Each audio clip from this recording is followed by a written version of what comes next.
Bonjour, aujourd'hui je vais vous parler de trois grands hommes qui nous ont transmis la psychanalyse. Je vais vous parler de Sigmund Freud, de Jacques Lacan et de Jacques-Alain Miller.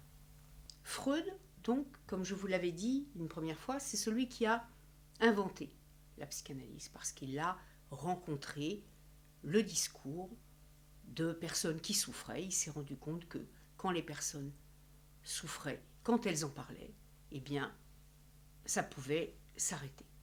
Puis ensuite est arrivé Jacques Lacan. Jacques Lacan a repris intégralement le travail de Freud. Et il est allé un peu plus loin. Il a apporté à la psychanalyse, je dirais, ce que ne pouvait pas apporter l'inventeur. L'inventeur, il invente, il découvre.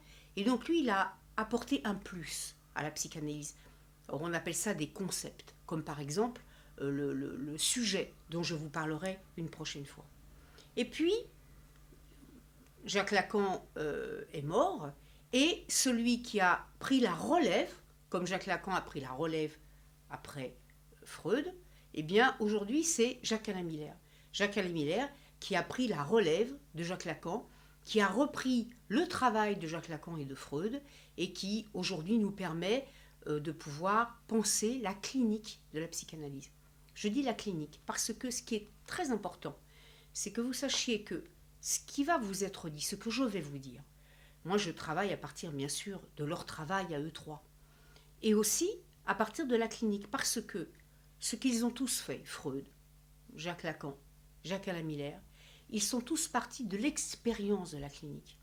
La psychanalyse, ce n'est pas une philosophie.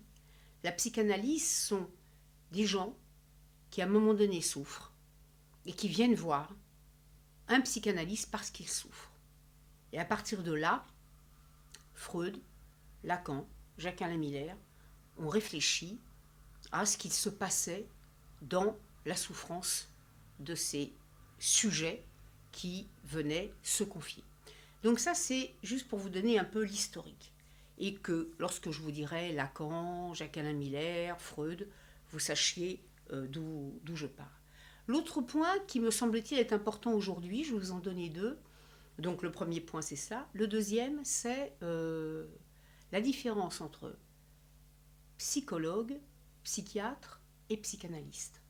On me l'a beaucoup demandé, donc je le fais aujourd'hui, comme ça ce sera fait. Le psychologue, il a une formation universitaire, c'est-à-dire il fait des études, et puis à la fin on lui délivre un diplôme, et ce diplôme lui permet d'exercer comme psychologue. Le psychiatre fait des études de médecine, et lorsqu'il a terminé ses études de médecine, il fait ce qu'on appelle une spécialisation en psychiatrie, et là, eh bien, en tant que médecin, il va pouvoir délivrer des médicaments. Donc ça, c'est le psychiatre. Le psychanalyste ne relève pas d'une formation universitaire, ne relève pas d'une formation médicale.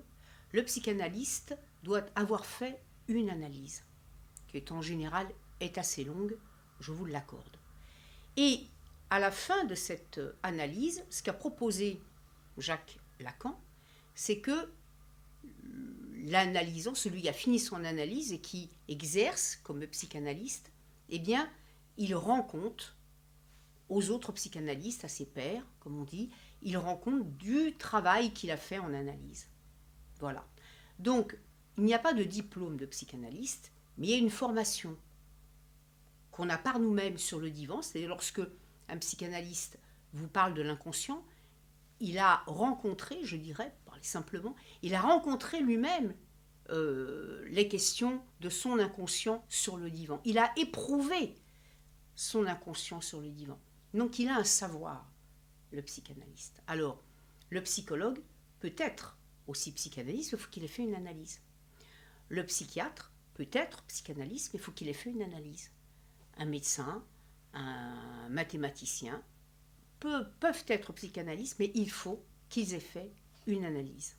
Voilà. Et à l'école de la cause freudienne, dont je fais partie, nous rendons compte, on va dire, un peu, de notre analyse dans un dispositif que Jacques Lacan a nommé la passe.